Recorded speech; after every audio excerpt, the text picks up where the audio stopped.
They say if you truly want to know yourself, look at your 5 closest friends. Because you're a reflection of the people you spend most of your time with. Whether you like it or not, like them or not, friends can do 2 things. Either push us forward or pull us back. 10-11. Hai, selamat datang di momen 89 88 by the way.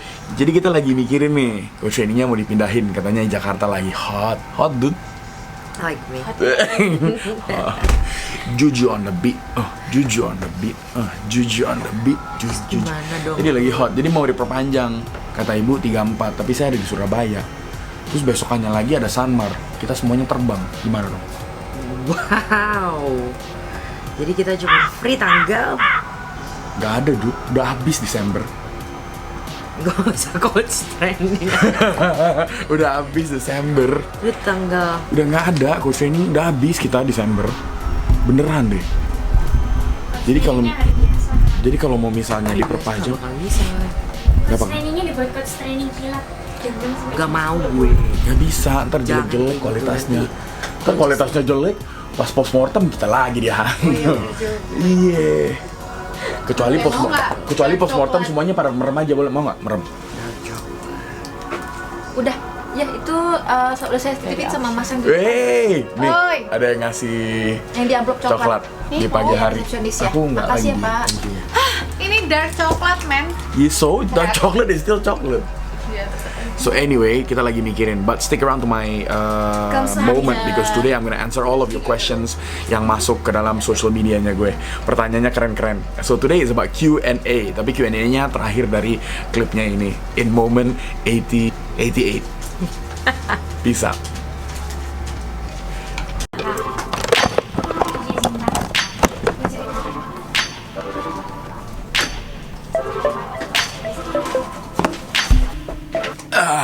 Okay, here it is. Today I've been the whole day in the office, got some things to settle, and I had some slides to do. But anyway, as I promised that I'm going to do a Q&A for this moment. I think right now is like moment 80, but I'm just gonna let you know the Q&A that you've been asking me. So thank you so much for those of you has writing to me, and if I can answer all of you and all that. But here it is. My first question of the question's random from you guys, so thank you so much. I've chosen a couple of questions to answer. Number one is, what makes you keep on training? What makes you keep on training? So I guess very simple. Training makes me very happy. So guys, if you do ever want to do something, number one rule, that you has to be very happy. If you're happy and you just keep on doing it, no matter what other people will tell you. Which I just want you to be happy. Because if you're not happy, why do you do it? But also, if you're doing something that you like, some other people will tell you that you're wasting your time. Some other people will tell you, why do you do this? Because it's very tiring, and you don't get anything as a barter, or nggak ada sesuatu imbalan ke kamu, atau nggak imbalannya itu tidak sesuai dengan apa yang kamu lakukan. But for me, I keep on training. It's very simple. It makes me very happy. Seeing other people that I train, that I motivate and inspire, it's just, I know it's a very cliche answer, but tell you the truth, that's why I keep on training. Because the changes that I see in everyone, and those people that manage to come up to me and say, somehow your story moved me, or sometimes your story touched me. Ouch.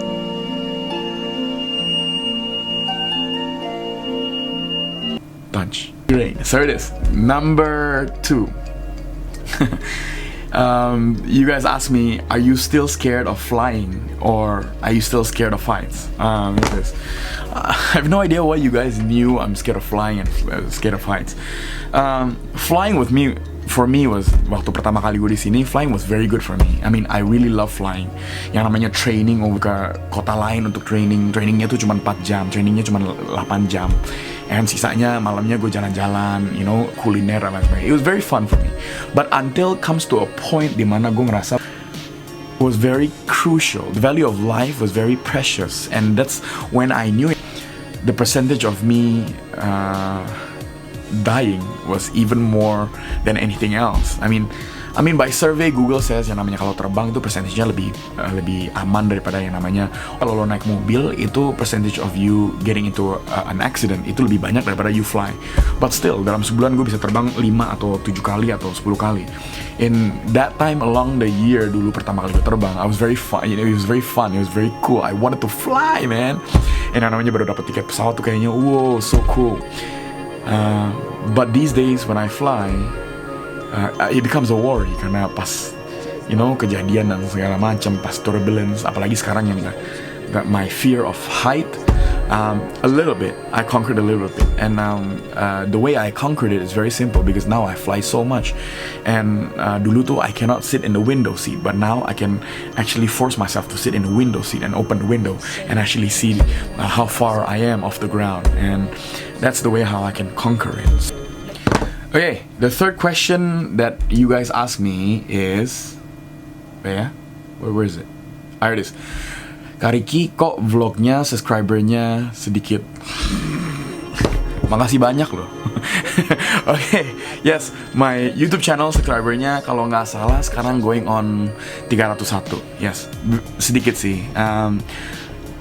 Guys, I vlog in YouTube not to become famous. I vlog in YouTube not to become to one of those yang namanya million subscriber. I vlog in YouTube because of bukannya dimonetize channelnya dan gue dapat uang. Not because of that. I started my YouTube channel the first time was and whenever I go somewhere, the experience I want to bring it not only for me, but I also want to bring it for you guys. So that's the reason kenapa I wanted to vlog that day. And at the same time, my vlog actually changes dengan yang namanya quality-nya A, and now the quality of the picture is B, and now the quality picture is C, and it's actually growing. And I started to study a lot of things and how to vlog and what to use and all those kind of things. But yes, you're right, my subscriber is only a little. That's because I'm not looking for fame, you see. I just wanted to vlog. I just wanted to make sure whenever I fly somewhere I record. So, and times yang gue kenal. Nah, maksudnya gue adalah di YouTube itu ada dua tipe. Yang satu adalah subscriber organic, sama satu lagi yang subscriber yang bisa dibeli atau dan lain sebagainya. So all my subscriber 301 itu is everyone that I came across yang saya training, yang they ask for my YouTube and they subscribe. Atau gue parenting, they ask for my YouTube, they subscribe. Or I ask a friend to subscribe, which I know the person is a good friend, jadi gue minta subscribe. Jadi all of those 300 adalah subscriber yang gue kenal, yang knows me, yang pernah ketemu dan lain sebagainya. Because my theory is this, it's very simple.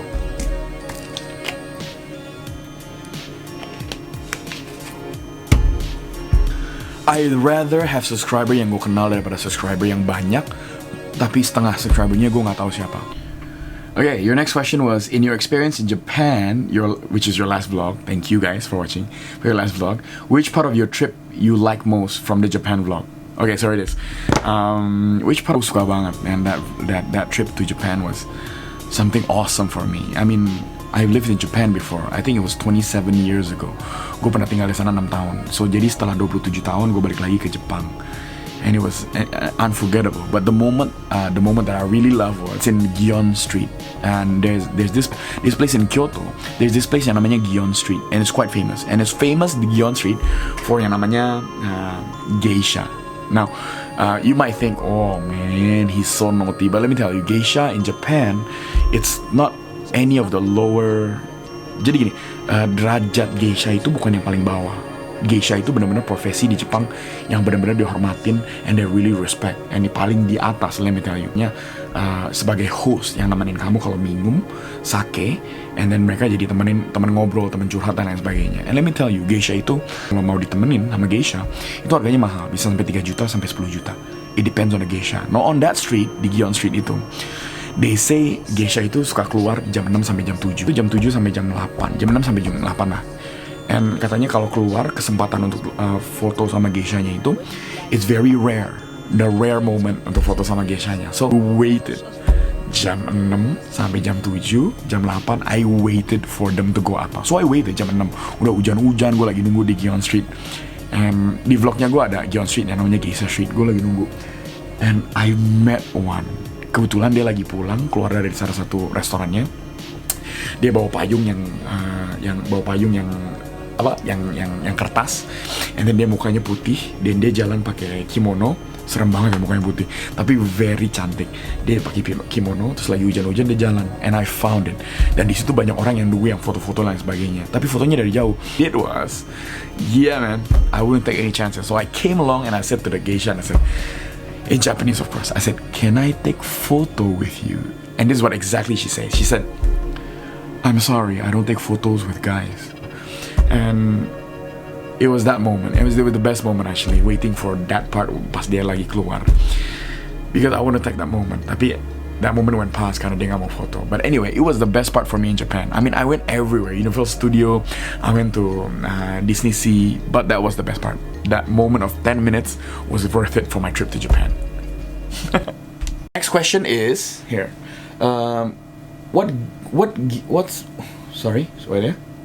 What gear do you use on your vlog? So you asked me what gear do I use in my vlog, and you asked me if my videos are 4K. So it is. Let me show you if you can see. Can you see? Okay, here it is. So this is what I use for my camera. I'm gonna tell you my gear, and slowly by slowly. I'm not telling you the price, but I'm just gonna tell you the gear what I use. So at the bottom here, guys. Sorry, at the bottom, as you can see. At the bottom, and this is a Joby Gorilla Pod. Now you can actually buy a pod, and you can actually use any Gorilla Pod, but I realized something. Bisa pakai yang namanya camera stand. You can use one of those camera stand, but you see with the camera stand it's quite big. Nggak ada camera stand yang kecil. You can use a selfie stick, but I use a DSLR. And if I use a DSLR, artinya the weight of my camera cannot sustain with a selfie stick. Terlalu berat. So I use this Joby, because this Joby you can actually turn the feet around, and I can actually put it on a tree. I can put it actually on a cabinet. I can put it anywhere. So it's easier for me. At the same time, it will hold the weight of my DSLR expensive. So the second gear that I'm gonna show you is actually the one at the top. If you can see here, the one at the top. This thing is called the Rode Mic Pro. So my camera itself has a microphone on it. It's a built-in, but the microphone is not good.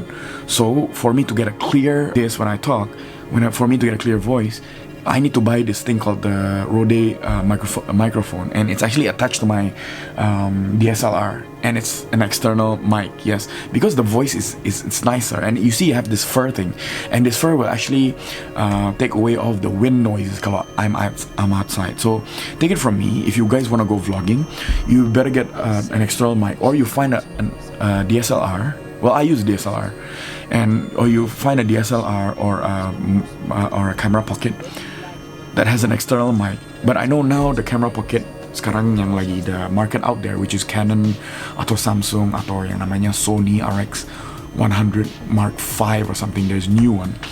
Those are tell you the best pocket camera you can ever have. The Canon and then the Sony right now is the number one thing. Now the pocket camera is really good. Almost the same quality as this DSLR, but it doesn't have an external microphone. So if you're talking, kalau lo ngomong kayak gini, suaranya itu muffled kayak, so talking it's muffled, nggak clear kayak gini. So you have to think about the external microphone. Alright, so that's the first one. And ada 3 tipe juga, but aku the middle type. So it's just good enough for me. I don't need to have the good one. Tapi ini Rode mereknya. Ada juga yang namanya Shure. Okay, the DSLR I'm using right now is the T4i. Kalau di Indonesia tuh 700D. Karena this is the Japanese version, jadi tulisannya EOS Rebel T4i. Now if you tell me why you nggak pakai yang 70D, ya 70D is more expensive, tapi the lens and then the zoom and then the focus is not as fast as 70D, but it's enough for vlogging. Okay, so the focus is like this. You see, it focuses on my hand. Now if I do this, it focuses on my face. And if I do this, you see, it blurs the background and it focuses. And if I let go, and it focuses on my face.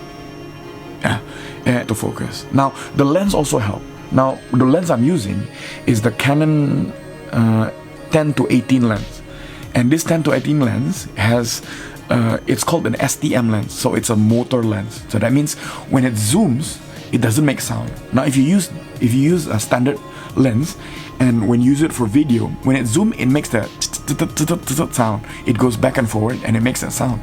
When it goes to low light condition like this, it can be a little bit dark because it's 4.5, 5.6.